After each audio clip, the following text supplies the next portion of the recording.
السلام علیکم، آپ کے اپنے چینل ناولس لائبریری میں آپ سب کا تہہ دل سے خوش آمدید کرتی ہوں۔ امید کرتی ہوں کہ آپ لوگ سبھی ٹھیک ہوں گے۔ الحمدللہ میں ٹھیک ہوں، اور یہ ایک ریکویسٹڈ ناول ہے۔ ہماری ناول کا نام ہے غم عشق کے حصار میں، اور اس ناول کی مصنفہ ہے عبیرہ حسن۔ اور ناول کیسی لگ رہی ہے آپ لوگ اپنی رائے کا اظہار ضرور کیجیے گا۔ بڑھتے ہیں ناول کی جانب۔ اندر داخل ہوتے سارم نے سلام کے بعد بقور علایا کی بھیگی آنکھوں کو دیکھا۔ سنہری پانیوں سے بھری ہوئی جھیلیں اس کے سامنے موجود تھی۔ وہ یہ نہیں جانتا تھا کہ وہ کیوں رو رہی تھی، ہاں مگر اتنا جانتا تھا کہ اگر وہ کچھ دیر اور کھڑا ان گہری جھیلوں کو دیکھتا رہا تو شاید ان میں ڈوب جاتا، اور اس طرح ڈوبتا کہ پھر واپس ابھر نہیں پاتا۔ وہ ان سحر طاری کرتی نشیلی آنکھوں میں ڈوبنا نہیں چاہتا تھا۔ تبھی اس نے علایا کی آنکھوں سے تیزی سے اپنی آنکھیں چرائی۔ تم یہاں کیا کرو مسٹر برفانی بھالو؟ کیا تم ہمیں فالو کرتے ہوئے یہاں آئے ہو؟ اگر ہاں تو فوراً یہاں سے بھاگ لو، کیونکہ مجھے تمہاری شکل اچھی لگ رہی ہے اور نہ ہی رنگ ڈھنگ سمجھ میں آ رہے، اسی لیے فوراً سے پیشتے یہاں سے چلتے پھرتے نظر آؤ، ورنہ ایک بار جڑ چکی ہوں اور دوبارہ بھی ماروں گی۔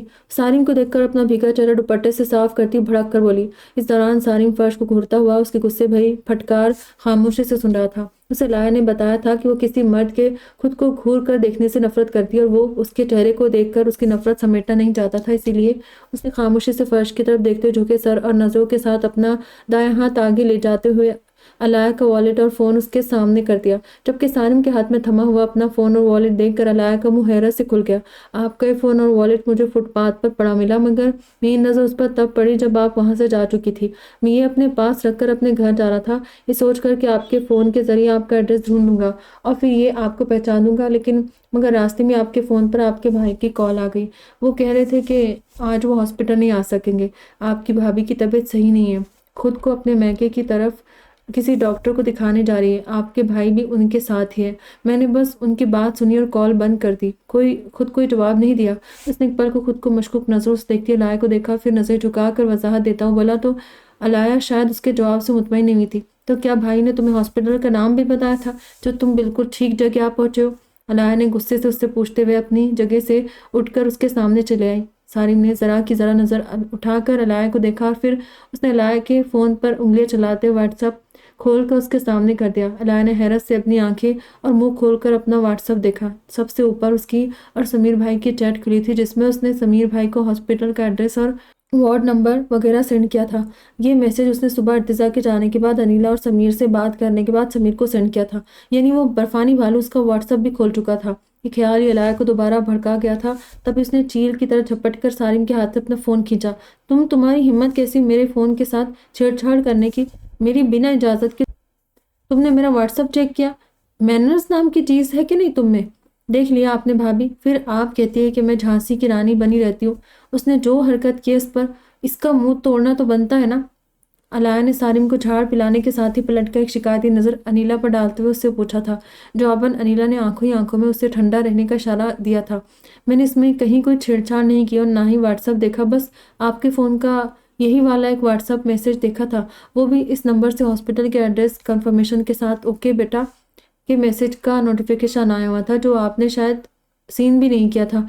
تبھی میسج کا الرٹ دیکھتے ہوئے میرے نظر میسج پر پڑ گئی، اور آپ کے فون پر سوائے گیلری کے کہیں بھی کسی ایپ پر کوئی بھی لاک نہیں ہے، اس لیے میں نے آسانی سے دیکھ لیا۔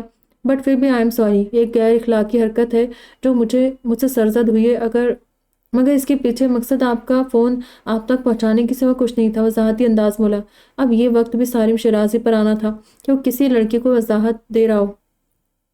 یہ کام باس کے علاوہ اس نے آج تک کسی کے سامنے نہیں کیا تھا، مگر یہ لڑکی ایک کے بعد ایک سارم سے وہ سارے کام کروا رہی تھی جو اس سے پہلے اس نے کبھی نہیں کیے۔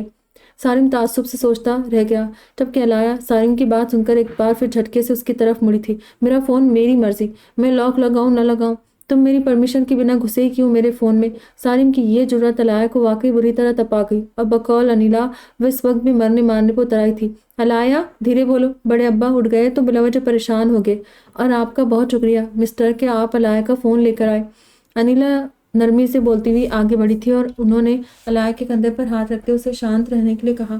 تبھی علایا نے 2-3 گہری سانسیں کھینچ کر اپنا غصہ کنٹرول کرتے دوبارہ سے ایک نظر سر جھکائے کھڑے سارم پر ڈالی۔ سنو برفانی بھالو، دراصل میرا مسئلہ ہے کہ مجھے غصہ بہت جلدی آتا ہے اور شدید آتا ہے۔ خوش قسمتی سے میں لوگوں کی دھلائی کرنے میں بھی خاصی مہارت رکھتی ہوں۔ غلط بات پر مقابل کی ہڈیاں توڑنے کی میں نے باقاعدہ اپنے استاد محترم سے تعلیم لی ہے۔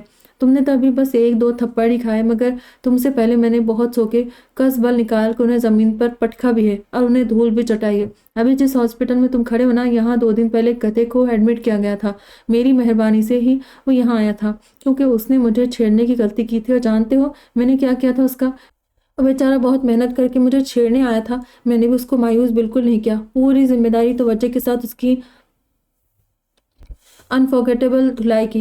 ہاکی سے مارا تھا میں نے اسے، اس کی ٹانگ، ہاتھ، پسلیاں، کمر سمیت بہت سارے پارٹس توڑ ڈالے، پوری فٹنگ ہی ڈیمیج کر دی ہے۔ سر سے پیر تک اس کے باڈی پارٹس ادھر ادھر ہو کر ٹوٹ پھوٹ کا شکار بھی ہو چکے ہیں۔ کچھ دیر پہلے پتہ چلا کہ آج صبح ڈسچارج ہو گیا ہے، ورنہ تمہیں اس کی دیدار بھی ضرور کرواتی۔ تمہیں یہ سب بتانے کا میرا مطلب تم پر اپنی دھاک بٹھانا یا اپنی بہادری کے قصے سنا کر امپریس کرنا نہیں ہے، بلکہ سمجھانا ہے کہ میں بہت سرفری ہوں۔ ڈسٹرب کرنے کے لیے معافی، لیکن اس ناول میں سب لوگ کتنی باتیں کر رہے ہیں یار، ایک ہی بات کتنا بول رہے ہیں یار، حد ہے۔ اپنے استاد محترم کو بھی اینٹ کا جواب پتھر سے دیتی ہوں۔ بقول میری بھابھی علیہ مارنے سے بالکل نہیں ڈرتی، تو تم مجھے بیچاری یا کمزور سمجھنے کی غلطی سے بھی مت کرنا۔ میں تمہیں اب تک لائٹلی لے رہی ہوں، مگر یہ بھی سچ ہے کہ مجھے تم کہیں نہ کہیں مشکوک قسم کے لگ رہے ہو۔ اسی لیے اپنی کوالٹیز میں نے تمہیں بتا دی ہے۔ اس لیے اپنی اس صورت کو سلامت دیکھنا چاہتے ہو تو آئندہ کوشش کرنا کہ مجھے دیکھ کر بھی دور سے ہی بھاگ لو، کیونکہ میں واقعی عام لڑکی نہیں ہوں، اور نہ ہی عام لڑکیوں کی طرح سفید چٹی بوتھی سے امپریس ہونے والوں میں سے ہوں۔ میں ان چھچوری باتوں اور حرکتوں کو بالکل پسند نہیں کرتی۔ اب شرافت سے یہاں سے 9-2-11 ہو جاؤ اور دوبارہ مجھے اپنے آس پاس بھی نظر مت آنا، ورنہ تمہیں بہت ماروں گی۔ اور یہ کیا، تم ریگستانی اونٹ کی طرح گردن لٹکا کر کھڑے ہو؟ اوپر دیکھو اور میری بات اچھی طرح اپنی اس الٹی کھوپڑی میں بٹھا لو۔ آئندہ مجھے دکھائی مت دینا۔ اس بار تو بھابھی اور اپنے بابا کی وجہ سے میں مجبور ہوں، مگر آگے کسی کا لحاظ نہیں کروں گی۔ وہ اپنی شہادت کی انگلی اٹھا کر اس کی آنکھوں کے سامنے لہراتی چبا چبا کر بولی، اور علایا کے کہتے ہی سارم اپنا جھکا سر اٹھا کر بے پرشوق نگاہوں سے اسے دیکھنے لگا۔ ہونٹوں پر دبی دبی مسکراہٹ مچل رہی تھی، جسے دیکھ کر انیلا کو بہت کچھ سمجھ آ چکا تھا، جبکہ علایا اپنے سامنے کھڑے سارم کو ناک پھلا کر گھورنے لگی، جو اس کی پیاری اور معصوم دھمکیوں پر مسکرا رہا تھا۔ سارم کے سامنے کھڑی یہ چھوٹی سی گڑیا ایک باکسر اور ریسلر کو اس کے باڈی پارٹس کو توڑنے کی دھمکیاں دے رہی تھی نا اس کی خوبصورت سی علایا معصوم، جو غصے میں اس پر برستی ہوئی اسے ایسی پیار بھری دھمکیاں دیتی، کتنی کیوٹ لگتی تھی کہ سارم کے پہلو میں مچلتا دل اسے نہ جانے کتنی گستاخیوں پر اکسانے لگتا تھا، مگر وہ دل کو ڈپٹتے ہوئے خاموش کر دیتا اور اس کی ڈانٹ سنتا رہتا تھا۔ ہیلو مسٹر، تم مراقبے میں چلے گئے ہو کیا؟ اگر ہاں تو 2 منٹ کا بریک لے کر پہلے باہر جاؤ اور پھر اس روم سے نکل کر سارا دن باہر کھڑے دھیان گیان میں لگے رہنا، مگر میری نظروں سے دور ہو جاؤ، چپک کر ہی رہ گئے ہو۔ علایا کی جھنجھلاتی آواز سن کر سارم نے چونکتے اسے دیکھا اور پھر اپنے ہونٹوں پر رقصہ مسکراہٹ کو کنٹرول کرتے اس نے حتم المقدور اپنے آپ کو سنجیدہ رکھنے کی کوشش کی۔ میری نیت پر شک مت کریں علایا، میں یہاں آپ کا فون دینے ہی آیا تھا تاکہ آپ پریشان نہ ہوں۔ آپ کی باتیں سن کر میں اچھی طرح جان چکا ہوں کہ آپ خاصی خطرناک اور بہادر لڑکی ہیں، بلکہ سچ پوچھیں تو مجھے آپ سے خاصا ڈر بھی لگ رہا ہے۔ میں آپ کے ساتھ چھیڑ چھاڑ کر کے آپ کے لات گھوسے کھانا نہیں چاہتا، اور مجھے فائٹنگ بھی بالکل نہیں آتی جو میں آپ سے اپنا بچاؤ کر سکوں۔ کچھ دیر پہلے جس طرح آپ نے مجھے تھپڑ مارے اس سے ثابت ہو گیا کہ میں واقعی آپ کی دلیری کا سامنا نہیں کر سکوں گا۔ آپ کو چھیڑ کر میں اس بندے کی طرح اپنی دھلائی کروانا نہیں چاہتا، ورنہ میری بھی شکل بگڑ کر رہ جائے گی۔ یقین کریں مجھ غریب کے پاس سوائے اپنی اس سفید چٹی بوتھی کے کچھ بھی ایسا خاص نہیں ہے جس پر میں اترا سکوں۔ اگر یہ بھی بگڑ گئی تو میرا تو بیڑا غرق ہو جائے گا۔ اس لیے اب میں آپ کی بات پر من عمل کروں گا اور آپ کے نزدیک تو بالکل نہیں آؤں گا، مگر بس ایک بات کی اجازت چاہیے۔ کیا آپ میری دوست بنیں گی؟ ٹرسٹ می، میں بہت اچھا دوست بنوں گا۔ وہ مسکرا کر علایا کے سامنے ہاتھ پھیلاتے بولا، اور علایا نے تعصب سے نفی میں سر ہلاتے اس لسوڑے کو دیکھا جو بلا وجہ کمبل ہوا جا رہا تھا، اور پھر اس سے پہلے کہ اسے کوئی منہ توڑ جواب دیتی، علایا کے پاس کھڑی انیلا سارم کی بات سن کر فوراً اس کے سامنے نہیں دیکھیں مسٹر، انیلا گھبرا کر بولی تھی، مگر ان کے مسٹر کہتے ہی سارم انہیں ٹوک گیا تھا۔ سارم نام ہے میرا، سارم نے انیلا کے ساتھ علایا کو بھی جتاتے ہوئے کہا تھا۔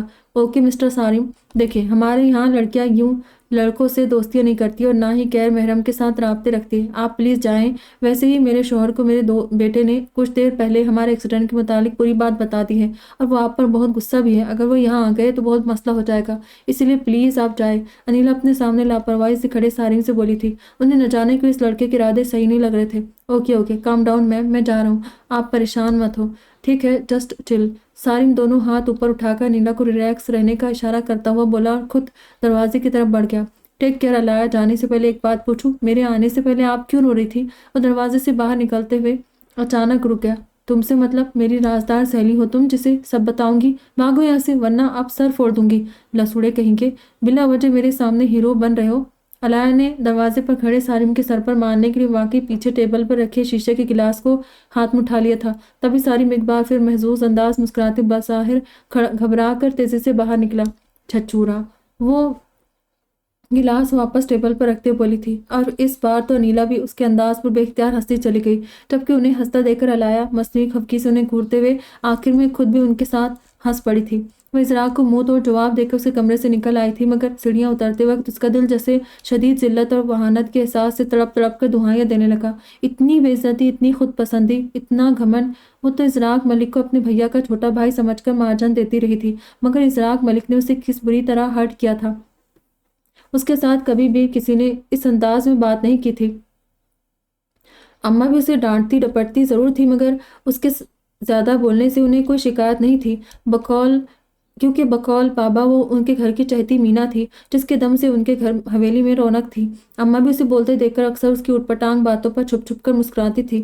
زارون اور زیب بھی اس کی چلبلی باتوں پر اسے نثار ہوتی نظروں سے دیکھتے رہتے تھے۔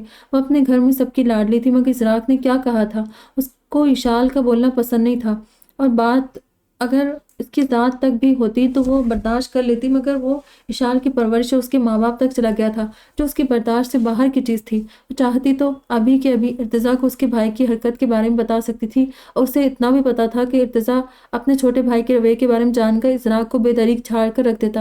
وہ اشال سے بے حد پیار کرتا تھا، حویلی میں بھی اماں کے سوا کسی کی مجال نہیں تھی کہ ارتضیٰ کی موجودگی میں اشال کو کچھ کہہ سکے۔ اب بھی وہ بھلے ہی سالوں بعد اپنے گھر والوں سے ملا تھا، مگر اپنے ایشو بچے کے لیے وہ اپنے بھائی سے بھڑ جاتا۔ اشال اپنی وجہ سے اپنے بھائی اور اس کے رشتوں کے درمیان مزید دوریاں پیدا کرنا نہیں چاہتی تھی، اس لیے وہ اپنی نم آنکھوں کو پونچھ کر خود کو سنبھالنے کی کوشش کرنے لگی تھی، مگر دل بار بار بھر آ رہا تھا۔ اٹھ کر کچن میں ممانی کے سامنے جانے کے بجائے اندر لاؤنج میں چلی آئی اور وہاں سے اپنے روم یعنی نانا جان کے روم کی طرف بڑھنے لگی تھی، مگر سامنے کوریڈور سے اپنی طرف آتے نانا جان اور ارتضیٰ کو دیکھ کر وہ اپنی جگہ تھم کر رہ گئی تھی۔ ان سے کچھ دوری پر مامو جان یعنی ارکم ملک بھی تھے۔ بھیا، اشال نے دور سے اپنے مہربان چہرے والے لاڈلے بھائی کو دیکھ کر نہ چاہتے بھی بے اختیار آواز دے ڈالی تھی۔ اشال کی پکار سن کر نانا جان کے ساتھ ان کے روم کی طرف بڑھتے ارتضیٰ نے چونک کر سامنے دیکھا، جلدی سے اپنی بھیگی آنکھیں صاف کرنے لگا۔ اشال بھاگتی ارتضیٰ کے پاس گئی اور اس کے بازو کو پکڑ کر کندھے پر ٹکاتے ہوئے رونے لگی۔ ارتضیٰ اس کے اس انداز پر اچانک گھبرا گیا، اور ہم ملک بھی لاڈلی نواسی کو روتے دیکھ کر پریشان ہو گئے تھے۔ ایشو بچے، کیا ہوا؟ کیوں رو رہی ہو؟ بتاؤ کیا ہوا؟ کسی نے کچھ کہہ دیا کیا؟ ادھر میری طرف دیکھو۔ ارتضیٰ نے فوری طور پر اپنا غم بھول کر اپنے شانے سے لگی شال کا چہرہ اوپر کرتے ہوئے بغور سے دیکھا تھا، مگر وہ بس روئے جا رہی تھی۔ ارتضیٰ اور ارحم صاحب کے پیچھے آ کر کھڑے ہوئے ارکم ملک بھی اشال کی روتی آواز سن کر تیزی سے چلتے اشال کے پاس آ گئے تھے۔ اشال، تم رو رہی ہو؟ کیا ہوا؟ ارکم صاحب نے بھانجے سے پوچھا، مگر وہ کوئی جواب نہیں دے رہی تھی۔ تبھی ارتضیٰ اپنے ساتھ لگائے باہر لاؤنج میں چلا آیا، پھر اسے ایک طرف صوفے پہ بٹھا کر اس کے لیے پانی لینے چلا گیا۔ اس دوران ارکم ملک اور ارحم ملک اشال سے متعدد بار اس کے رونے کی وجہ پوچھ چکے تھے، مگر وہ نفی میں سر ہلاتے انہیں کچھ بھی بتانے سے بار بار منع کر رہی تھی۔ ارتضیٰ پانی لا کر اشال کو پلاتے اس کے سامنے گھٹنوں کے بل بیٹھ گیا، بغور اشال کا رویا ہوا چہرہ دیکھ رہا تھا۔ ارکم صاحب اور ارحم ملک بھی اشال کے پاس ہی صوفے پر بیٹھے تھے۔ ایشو بچے، کیا ہوا؟ مجھے بتاؤ کیا ہوا ہے؟ ارتضیٰ نے دوبارہ سے اشال سے پوچھا۔ بھیا، مجھے اماں اور بابا کی بہت یاد آ رہی، مجھے گاؤں واپس جانا ہے۔ میں وعدہ کرتی ہوں آگے سے آپ سے کوئی ضد نہیں کروں گی، بس مجھے واپس گاؤں چھوڑائے، یا پھر گاؤں سے کسی کو بلا دے۔ زیب بھیا اور زارون بھیا سے کہیں کہ آ کر مجھے لے جائے۔ مجھے نہیں گھومنا لاہور، مجھے بس اپنی حویلی واپس جانا ہے، اماں بابا کے پاس واپس جانا ہے۔ وہ ایک بار پھر زور شور سے روتے ہوئے بولی، اور اب کی بار اس کی بات سن کر ارکم ملک اور ارحم ملک نے جیسے سکھ کی سانس لی تھی۔ وہ تو نہ جانے کیا کچھ سمجھ بیٹھے تھے، انہیں لگا کہ اشال سے ضرور گھر میں کسی نے کچھ کہہ دیا، تبھی وہ اچانک ہٹ ہو کر بری طرح رو رہی تھی، جبکہ اسی دوران لاؤنج کے دروازے سے اندر داخل ہوتے ازراق نے بھی اشال کی باتیں من سن لی تھی۔ اسے اپنی زیادتی کا احساس تو اوپر ہی ہو گیا تھا، مگر اس وقت اشال کو روتے دیکھ کر اسے ایک بار پھر افسوس ہوا۔ وہ دھیرے دھیرے چلتا ہوا اشال کے سامنے پڑے صوفے پر جا بیٹھا۔ عین اسی وقت اشال نے بھی نظر اٹھا کر ازراق کو دیکھا، مگر پھر نظر جھکا کر دوبارہ سے فرش پر دیکھنے لگی۔ اپنے سامنے بیٹھے ازراق کو دیکھ کر اس نے اپنے آنسو پوچھ ڈالے۔ وہ ابھی اوپر جس مضبوطی سے اسے منہ توڑ جواب دے کر آئی تھی، اب یوں رو کر وہ اس شخص کے سامنے کمزور نہیں پڑنا چاہتی تھی۔ ایشو دیکھو، چپ ہو جاؤ، اماں اور بابا خود کچھ ہی دیر میں یہاں آ رہے، بلکہ انیلا آپی بھی آ رہی ہے، تم رو مت، وہ کچھ ہی دیر میں پہنچنے ہوں گے۔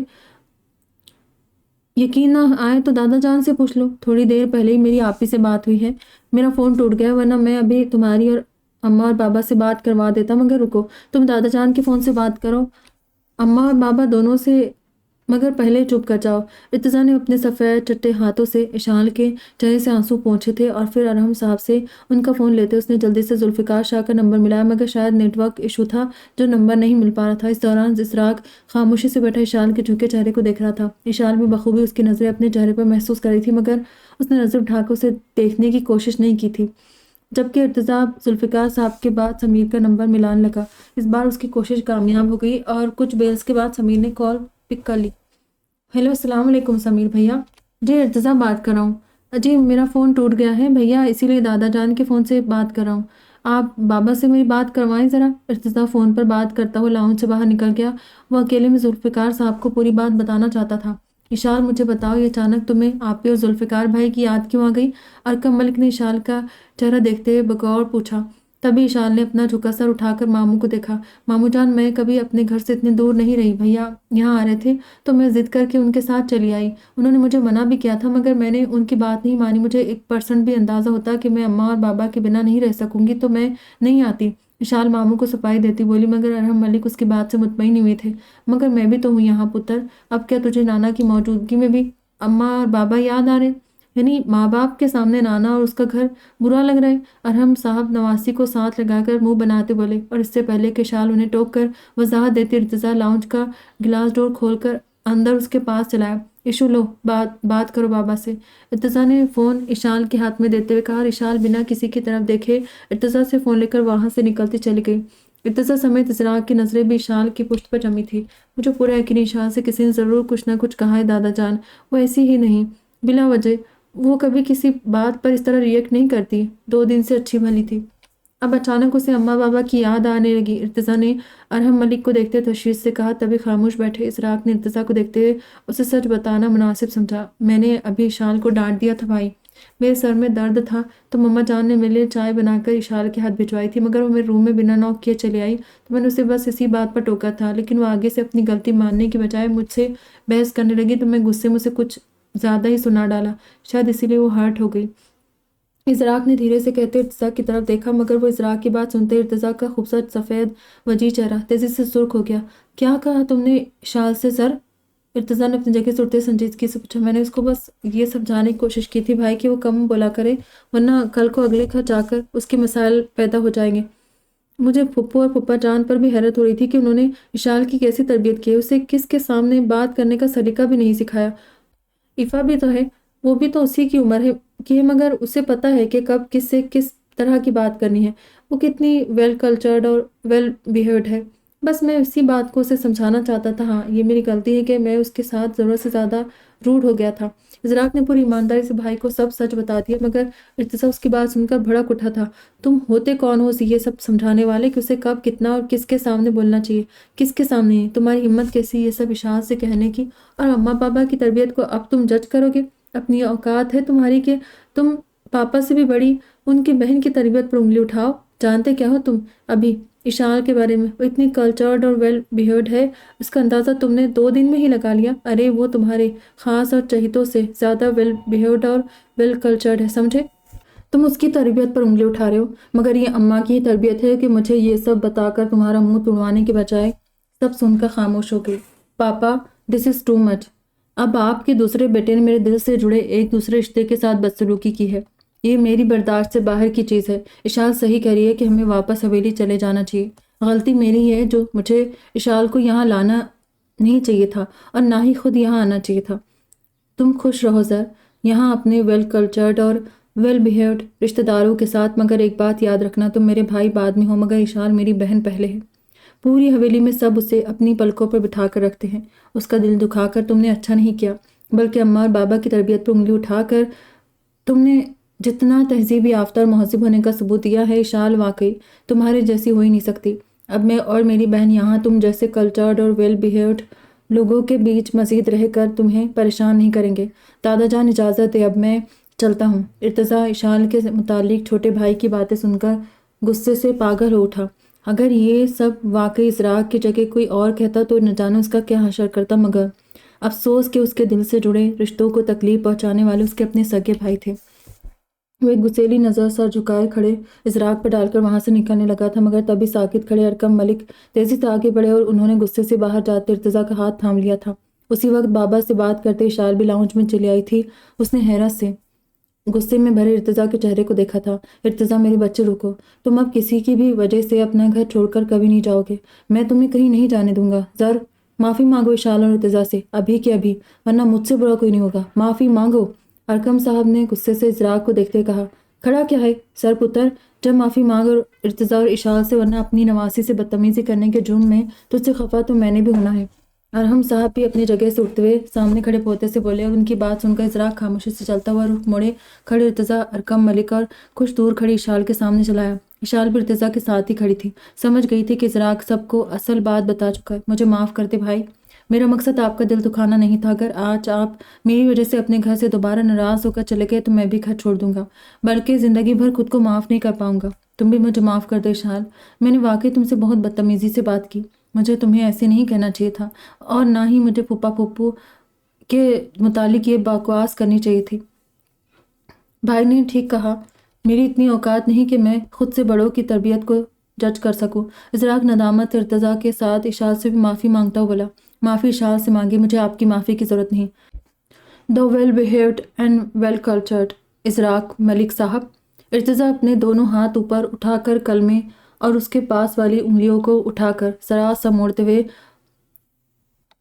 ان دو ورڈز پر زور دیتا ہوا بے رخی سے بولا، بھائی پلیز، مجھ سے غلطی ہو گئی، میں مان رہا ہوں، مگر اس طرح بے رخی تو مت برتے۔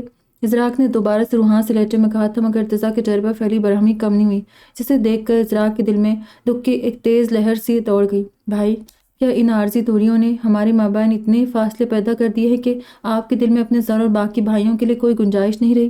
ٹھیک ہے، آپ کے لیے پھپھو اور ان کی فیملی بہت اہم ہے، مگر ہم بھی آپ کے سگے بھائی ہیں۔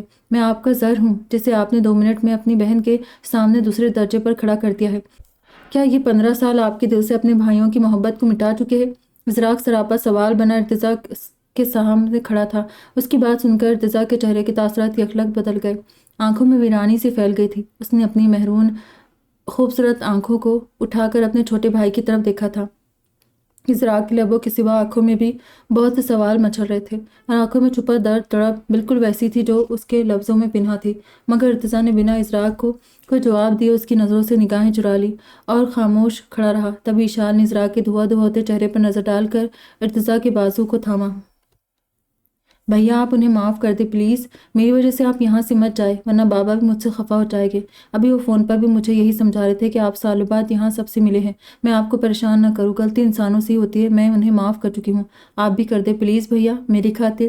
اشال نے ملتجئ انداز بھائی سے کہا، اور ارتضیٰ واقعی اشال کی بات کبھی نہیں ٹال سکتا تھا۔ تب اس نے اشال کے سر پر ہاتھ رکھتے محض اس بات میں سہلایا اور ایک گہری سانس لی تھی، یعنی اس نے ازراق پر اب بھی اشال کو ترجیح دی تھی۔ اس بات نے ازراق کا دل بہت زیادہ دکھایا تھا، اور یہ چیز ارحم ملک کے ساتھ ارکم ملک نے بھی شدت سے محسوس کی تھی۔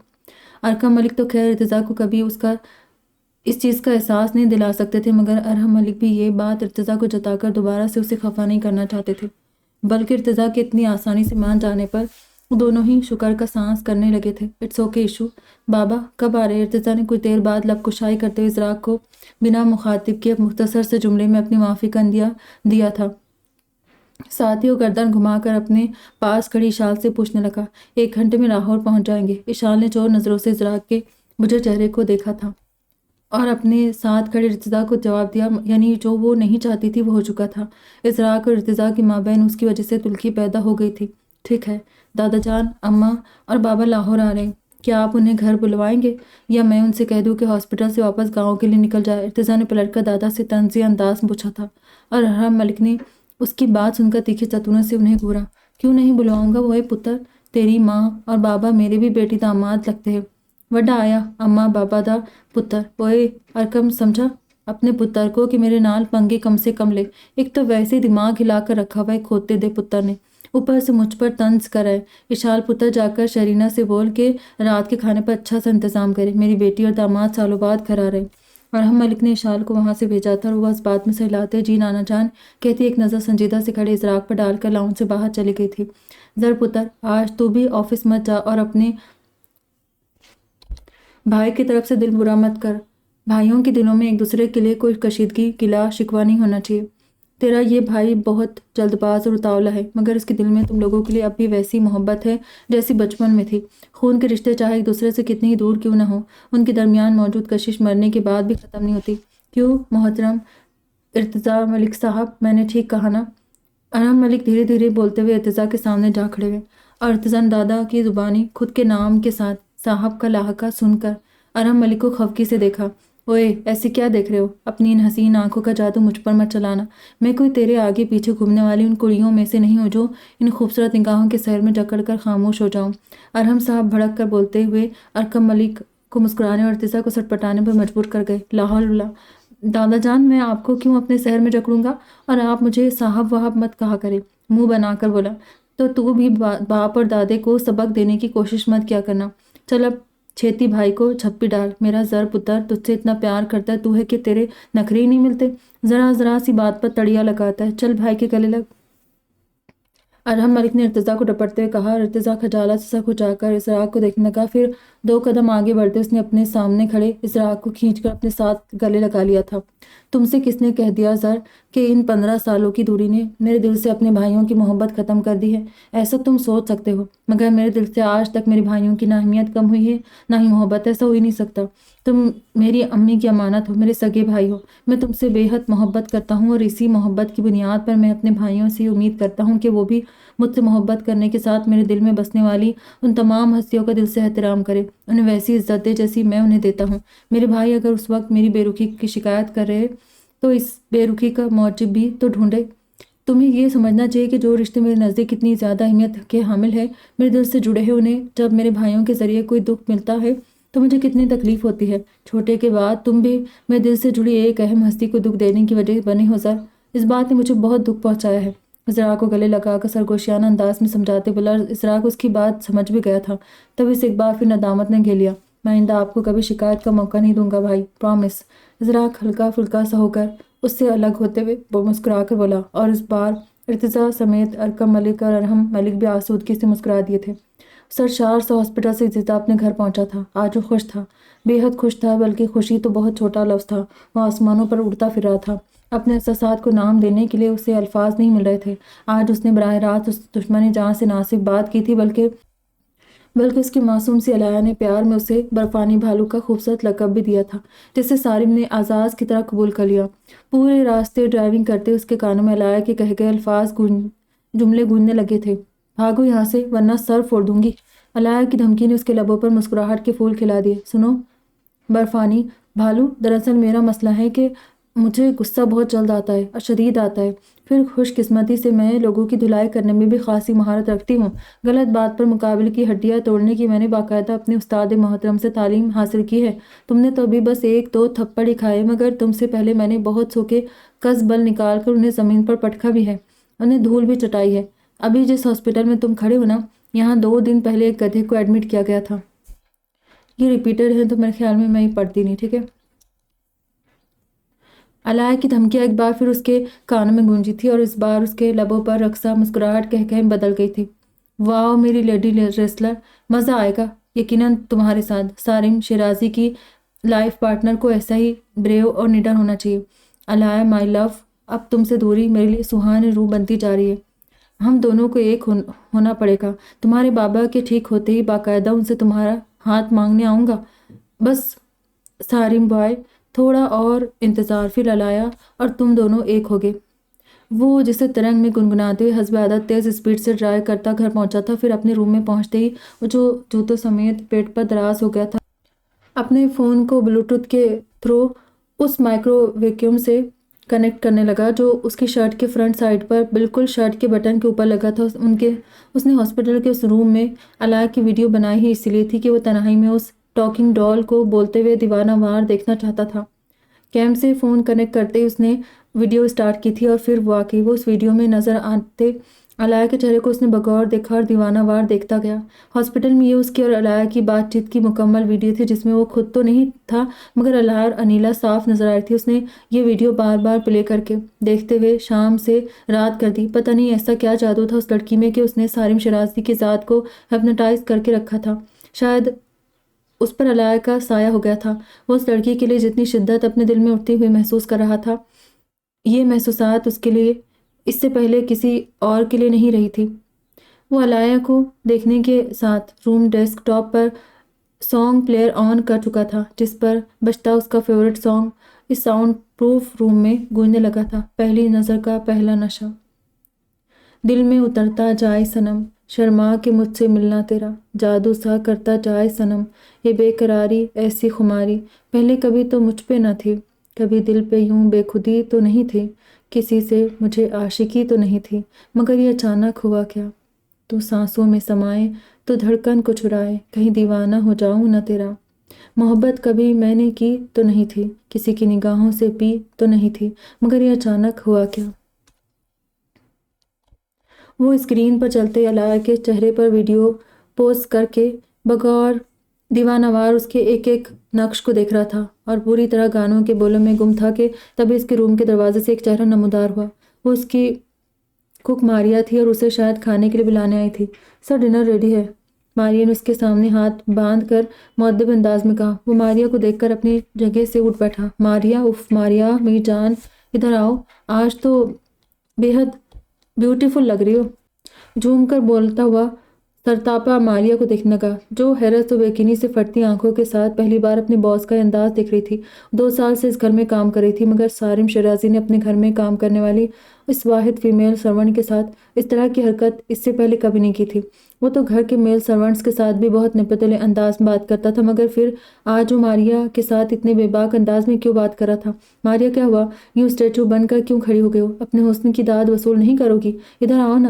نہیں آنا، رکو، میں تمہارے پاس آتا ہوں۔ وہ آنکھوں میں شریر سے چمک لیے بولتا ہوا ماریا کے سامنے جا کھڑا ہوا اور ماریا کندھوں سے تھام کر اس پر جھکنے لگا تھا جبکہ اس کے لفظوں کے بعد اس کی اس حرکت پر ماریا اس بری طرح شاکڈ ہوئی تھی کہ وہ اپنی گردن پر جھکتے سارم کے سامنے مزاحمت کرنا بھی بھول گئی تھی جو ماریا پہ جھکتا ہوا اچانک گردن سے صرف 1 انچ سے اوپر رک گیا اور پھر اپنے لب بھینچ کر تیزی سے پیچھے ہوا تھا، ساتھ ہی تعصب سے نفی میں سر ہلانے لگا۔ افسوس ماریا، تم بھی عام لڑکیوں جیسی نکلی، عام اور دبو سی۔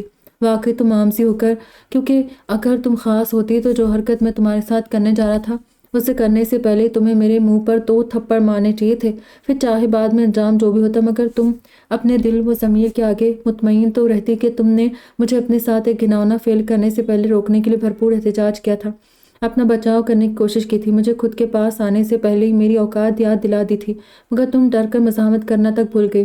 نہیں ماریا، لڑکی کو ایسا کمزور نہیں ہونا چاہیے، اسے مخالف سنت کے سامنے خود کو چٹان کی طرح مضبوط رکھنا چاہیے، اسے خود کو اس قابل بنانا چاہیے کہ وہ اپنی طرف بڑھتے ہاتھوں کو توڑ کر پھینک سکے۔ اپنی حفاظت کرنا سیکھو اور خود اعتماد بنو، اپنی حفاظت کے لیے کسی پر ڈیپینڈنٹ مت رہو، ورنہ کل کو تم بھی سڑکوں پر میرا جسم میری مرضی یا ہم مردوں کی حاکمیت تسلیم کرتے کا بورڈ ڈالے نعرے لگاتی گھومتی پاؤ گی، اور میرے خیال میں عورت کو یوں گلیوں بازاروں میں اپنی نسوانیت کی توہین کرتے ہوئے لوگوں کو اپنی طرف متوجہ کرنے کی بجائے کرنا چاہیے کہ وہ پہلے اپنے گھر کی محفوظ 4 دیواری میں رہ کر خود کو اتنا مضبوط بنائے کہ اسے اپنے حقوق اور اپنی حیثیت کو تسلیم کروانے کے لیے سڑکوں پر نہ اترنا پڑے۔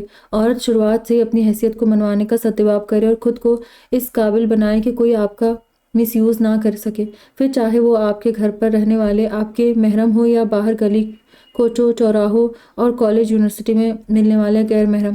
میں نے اس سے پہلے کبھی اس بات پر دھیان ہی نہیں دیا تھا اور نہ دیتا، اگر کہنے کے ساتھ ہی سارم کی نظروں کے سامنے اس کی معصوم سی علاء کا چہرہ گھوم گیا تھا جس نے انیلا کے ساتھ بدتمیزی سے بات کرنے پر آج سب کے سامنے بلا تکلف سارم شیرازی کے منہ پر 2 تھپڑ جڑ دیے تھے۔ سارم کے لبوں پر اچانک سے پھر سے مسکراہٹ اتر گئی تھی مگر ماریا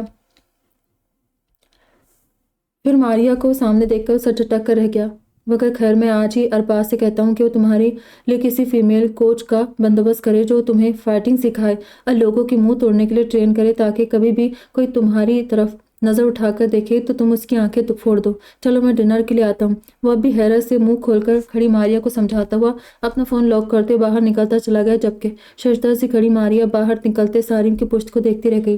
ملک ہاؤس میں آج خوشیوں کی بارات اتری ہوئی 15 سالوں بعد حفصہ بیگم اور ان کے شوہر نے اس گھر میں قدم رکھا تھا۔ آج ارکم ملک اور ارحم ملک کی خوشی کا کوئی ٹھکانہ نہ تھا۔ حالانکہ ایسا نہیں تھا کہ ذوالفقار صاحب اور حفصہ بیگم پر یہاں آنے پر کوئی پابندی تھی۔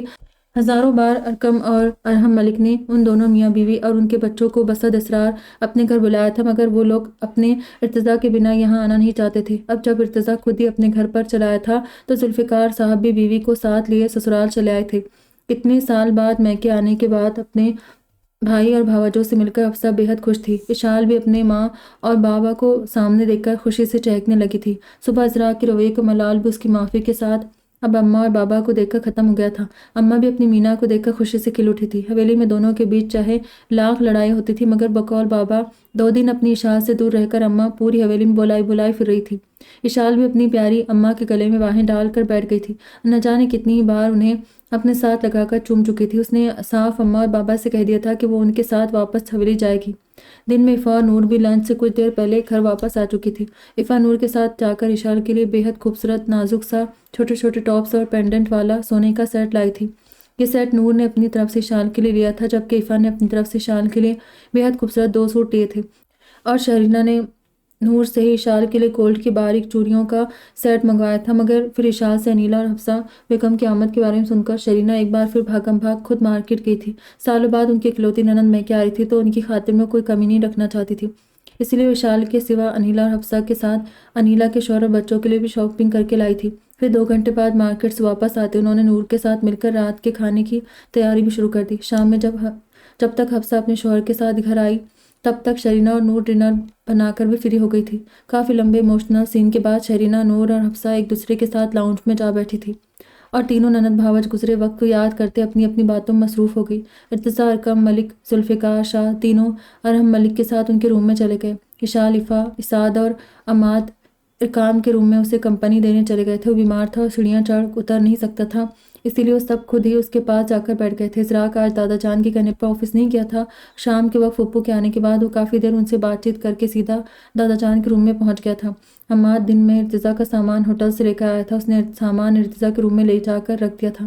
ازراق بڑے بھائی کو اس کا روم دکھانا چاہتا تھا، تبھی ارکم ملک، ارحم ملک اور ذوالفقار کے ساتھ بیٹھے ارتضا کو ازراق نے زبردستی ان سب بوڑھے لوگوں کے بیچ سے اٹھایا تھا اور اپنے ساتھ لے کر اوپر اس کا بیڈ روم دکھانے چلایا، جو ارتضا کے جانے کے بعد سے مقفل پڑا تھا، مگر امی جان اور مما جان اپنے لاڈلے بیٹے کے روم کی صفائی روز کرواتی تھی۔ یہ بیڈ روم ارکم صاحب نے ارتضا کے جانے کے بعد نہ جانے کتنی بار رینوویٹ کروایا تھا۔ وہ جب بھی اس روم کی رینوویشن کرواتے انہیں ہر بار لگتا کہ کہیں نہ کہیں کوئی کمی رہ گئی۔ حالانکہ یہ بیڈ روم اس پورے گھر کا خوبصورت ترین روم تھا، مگر ارکم صاحب کو پھر بھی ڈر ہی لگا رہتا کہ خواب کا پتہ نہیں ان کے بیٹے کے شائع نشان ہے کہ نہیں۔ پورے گھر کا سب سے بڑا اور خوبصورت روم اس گھر کے بڑے بیٹے ارتضا کو ملا تھا، جسے ارکم ملک نے اسپیشلی اپنے ملک کے سب سے بڑے انٹیریئر ڈیزائنر سے ڈیکوریٹ کروایا تھا۔ ارتضا کے ساتھ موجود ازراق نے اوپر آتے ایل شیپ میں بنے رومز کی طرف بھائی کو لے جاتے ہوئے بائیں طرف کے سب سے پہلے روم کا دروازہ واقع تھا، پھر اندر روم پر نظر پڑتے ہی اس کے ساتھ کھڑے ارتضا کو شدید ترین حیرت کا جھٹکا لگا تھا۔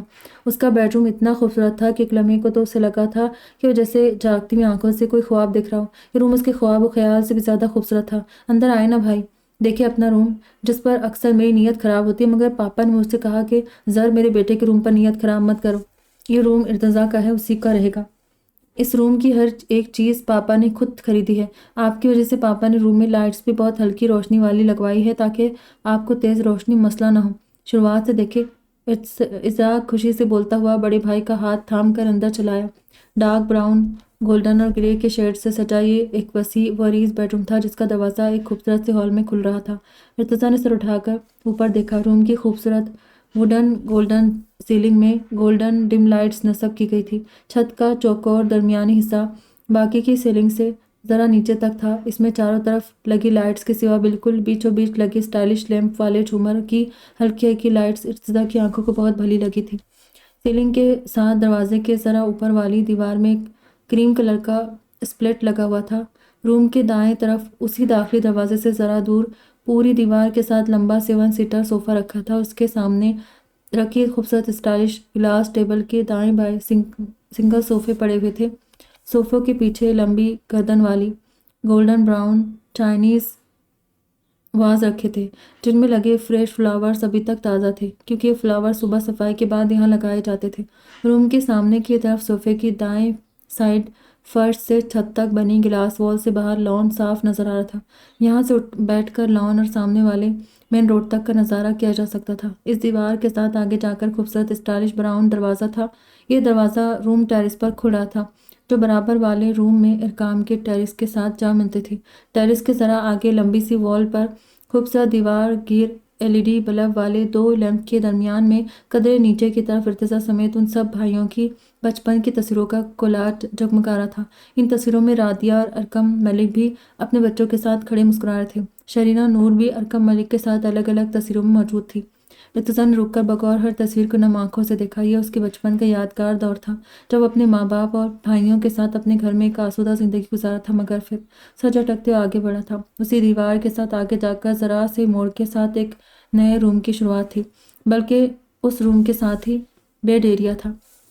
روم کے سامنے ہی بالکل بیچوں بیچ ارتضیٰ کا خوبصورت ڈارک براؤن وسیع وریز بیڈ پڑا تھا، جس کے عین سامنے ایک خوبصورت لکڑی کے فریم میں بڑی سی LED اسکرین جگمگا رہی تھی۔ LED کے نیچے ایک لمبی ڈارک براؤن دیوار کی ریک تھی جس پر آڈیو ویڈیو پلیئر کے ساتھ ڈش اور ایک نچلے خانے میں DVDs کا کلیکشن موجود تھا۔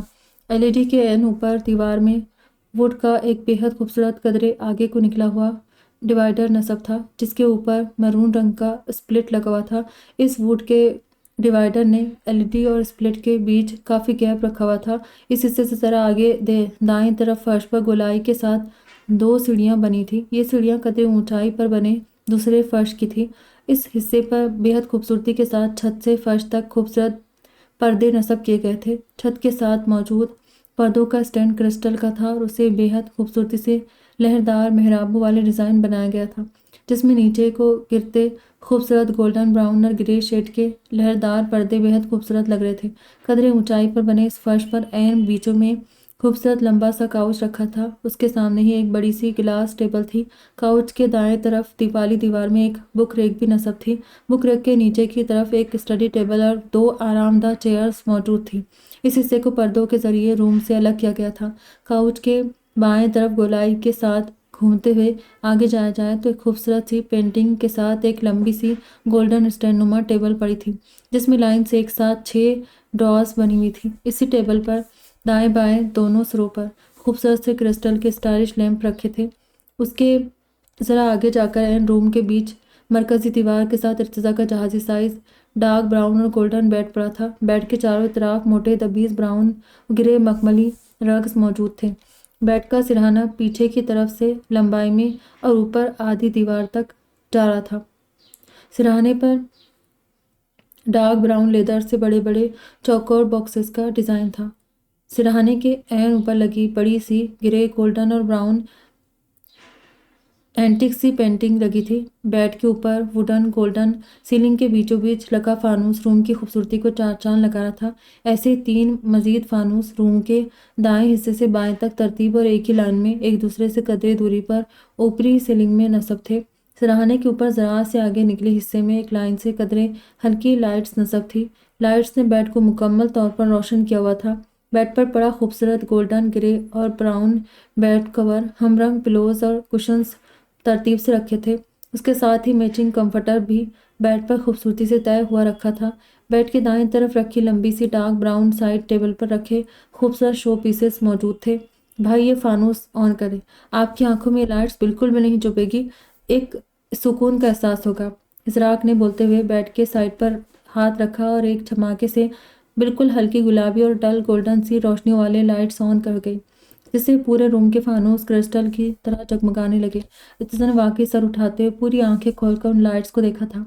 اس کے پورے روم میں کہیں بھی وائٹ یا تیز لائٹس نہیں تھی، کیونکہ وائٹ لائٹس میں اس کی آنکھیں پوری نہیں کھلتی تھیں۔ دودھیا روشنی اس کی آنکھوں میں چبھتی تھی۔